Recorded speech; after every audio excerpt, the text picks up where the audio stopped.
பண்டைய இந்தியாவை பத்தி தெரிஞ்சுக்கணும்னு நீங்க ஆசைப்பட்டீங்கன்னா இத கண்டிப்பா நீங்க கேட்கணும். தமிழ்நாட்டுக்குள்ள வரலாற்றையே மாத்தி எழுதுற ரகசியங்கள் இருக்கு. இப்பதான் நாம கண்டுபிடிச்ச விஷயங்கள் இதோ.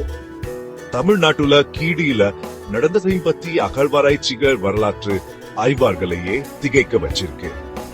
தொல்லியல் ஆராய்ச்சியாளர்கள் செங்கல் வீடுகள், கிணறு, மண்பாண்டங்கள், கல்வெட்டுகள்னு பலதை கண்டுபிடிச்சிருக்காங்க.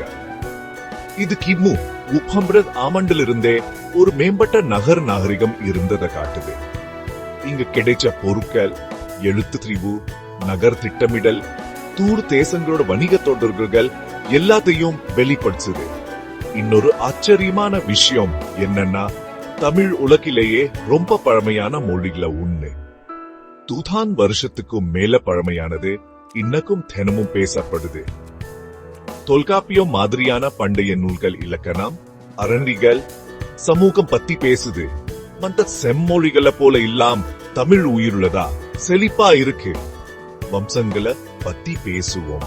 சோழர்கள் ஒரு கட்டப்படை சாம்ராஜ்யத்தையே கட்டி எழுப்புனாங்க. தென்கிழக்கு ஆசியா வரைக்கும் கப்பல்களை அனுப்புனாங்க. பாண்டிகள் சங்க இலக்கியத்தை ஆதரிச்சாங்க.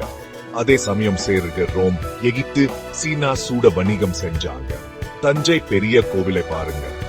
இது தமிழர்களின் பொறியியல் திறமைக்கு ஒரு ஆதாரம். இதை விட ஆச்சரியமான விஷயம் என்னன்னா, கீதாவுனிவர்சிட்டி ஆண்டுல சிவலையில நடந்த DNA ஆய்வுகள் திராவிட வேர்கள் இந்தோ ஆரிய குடியேற்றத்துல இருந்து தனித்துவமானதுன்னு காட்டுது. உலகம் இறுதியா தமிழ் பாரம்பரியத்தை அங்கீகரிக்குது. அதனால அடுத்த முறை நீங்க பண்டைய வரலாற்றை பத்தி கேட்கும் போது ஞாபகம் வச்சுக்கோங்க, தமிழ் நாகரிகம் ஒரு பாடப்புத்தகத்துல இருக்கிற ஒரு அத்தியாயம் மட்டும் இல்ல, அது ஒரு உயிருள்ள பாரம்பரியம். இந்த கதை உங்களுக்கு பிடிச்சிருக்கா? சொல்லப்படாத இன்னும் நிறைய வரலாறுகளுக்கு சப்ஸ்கிரைப் பண்ணுங்க.